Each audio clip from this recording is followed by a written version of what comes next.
Hello again, everybody. Tonight I'm going to be doing a review for the Last Night Voyager Wave 3 figures. And this wave consists of two figures. They are Scorn, the Dinobot, and Decepticon Nitro, known in the movie and in fiction as Nitro Zeus. Two very, very different figures. So we're just gonna, take a look at each one individually, and then, as usual, give our final thoughts. Starting out with Scorn, he's a red and silver, very highly stylized Spinosaurus.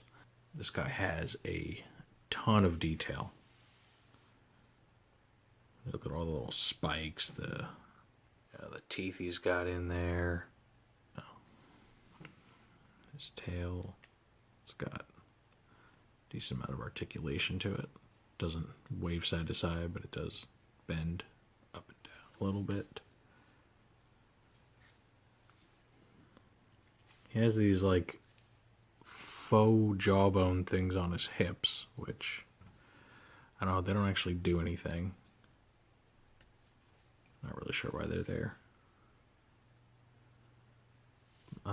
Yeah, his spikes are soft rubber here. He's got good articulation in his head. Can really gnash those teeth. And he is a really, really nice looking robot dinosaur. I have his Age of Extinction deluxe figure that came from the movie before. It's not a bad figure by any means, but you can see that it just really gets outclassed by this guy. The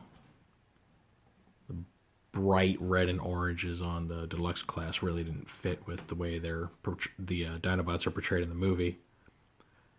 And you can notice he's lacking two of the, spines that the larger figure has. So yeah, just to see where they've, kind of come in the last few years. I'm glad they decided to revisit this toy because they did a lot of justice with this new version.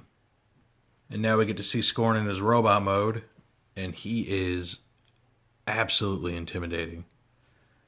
He's an extremely bulky Voyager class figure. Just kind of exudes this aura of just a powerful knight-like figure. His left arm terminates in his tail, so it's pretty much like a whip. A really cool looking hand here. Does unfortunately have a hollow forearm here, which detracts from the looks a little bit. Oh, and I'm dropping. Spikes on his back look nice. His head's on a ball joint so he can look around every which way.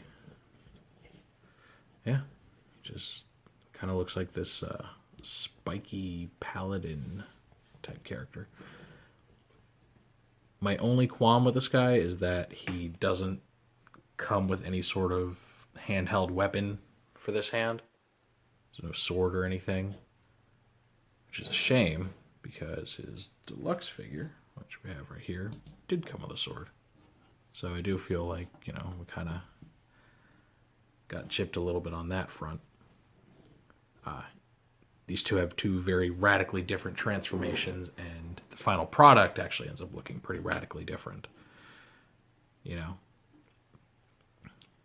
You'd be forgiven for not thinking these are necessarily the same character, or at least thinking that they're supposed to be the same version of that character. Because he doesn't really, he's not really supposed to change from movie to movie. Though now that I think about it, he wasn't actually in The Last Night, so I guess it doesn't really matter. Moving on, we have Nitro, aka Nitro Zeus.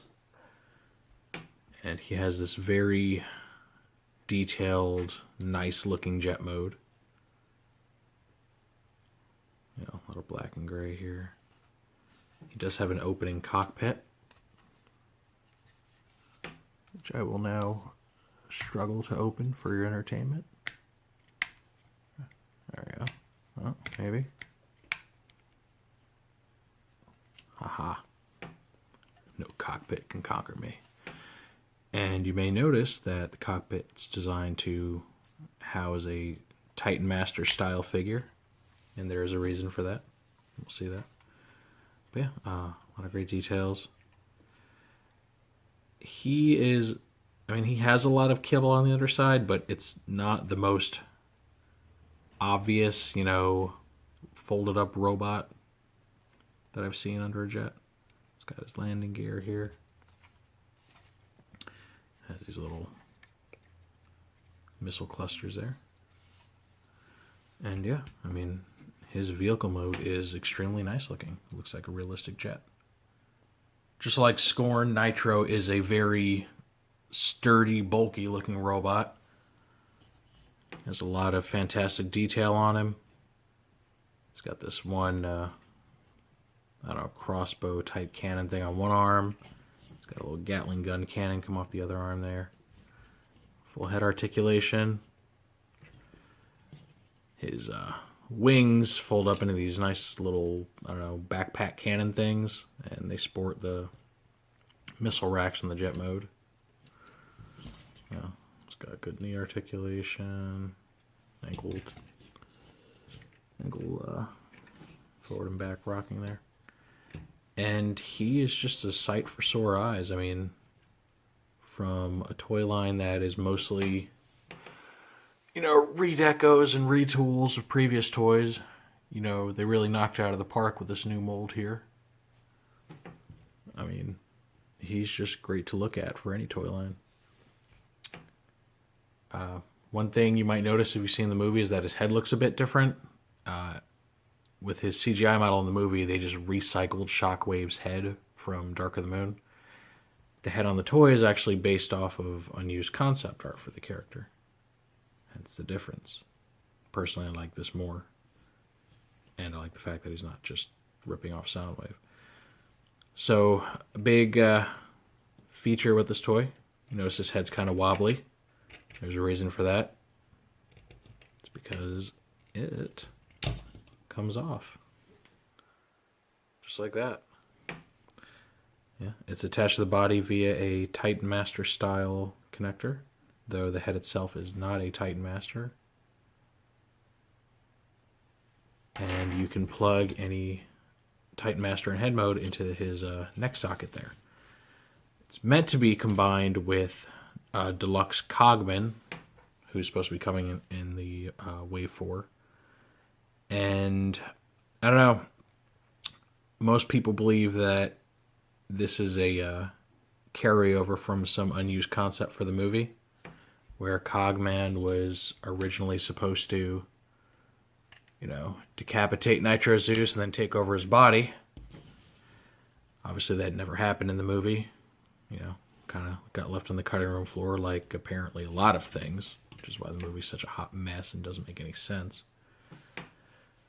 And it really is a shame that never happened, because I knew about the toys before I saw the movie and was really let down that never happens. I mean, they go out of their way to mention that Cogman is a headmaster, and then he never demonstrates the ability. So, big shame. Unfortunately, I don't have Cogman right now. He's not really readily available here in the States. But I will be pulling Nitro back out for when I eventually do get Cogman, so you can see what it looks like with his head attached. Luckily, their colors are kind of similar, so shouldn't clash too much. Should look pretty natural. Okay, final thoughts on the Voyager Wave here. These two figures are some of the best, if not the best things to come out of the Last Night toy line.